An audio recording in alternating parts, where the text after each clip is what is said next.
Today we're going to make a hair palm oil or palm hair grease. And this is in here. All I did was melt some coconut butter.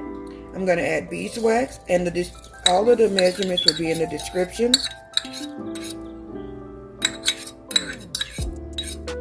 And this is fractionated coconut oil.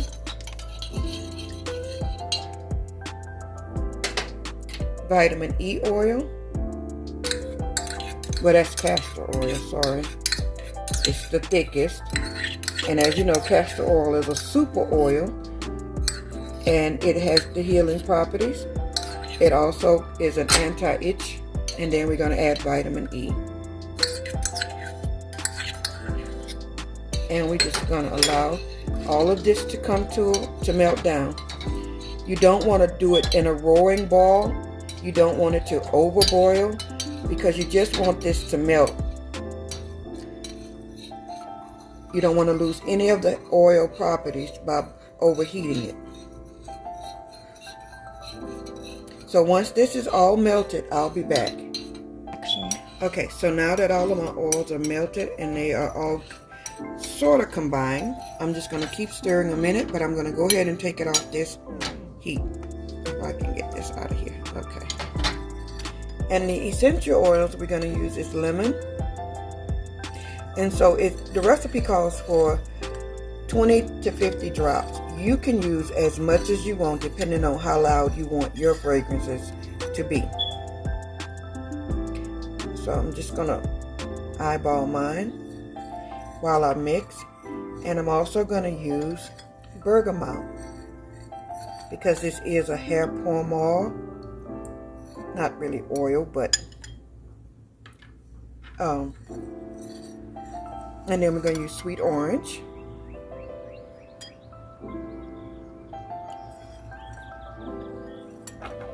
And now we're going to use some grenadine. Yeah.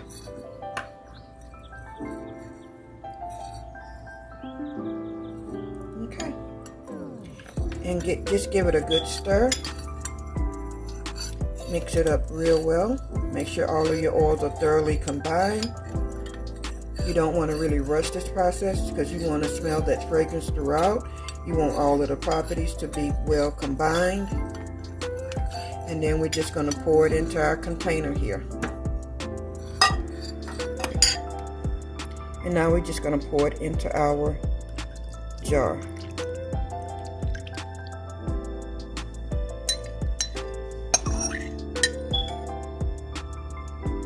Just like that. Allow this to cool, solidify.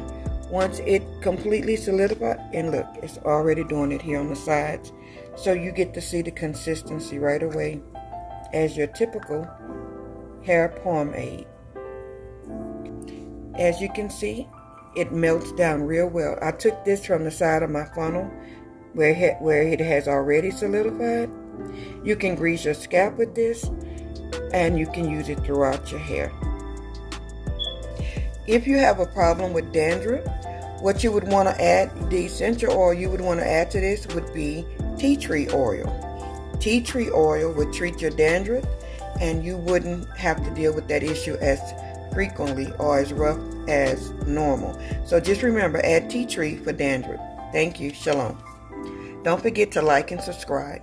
So as you can see, I use it on my own hair, and you can see how it makes it nice and shiny. You can't feel it, but it is soft.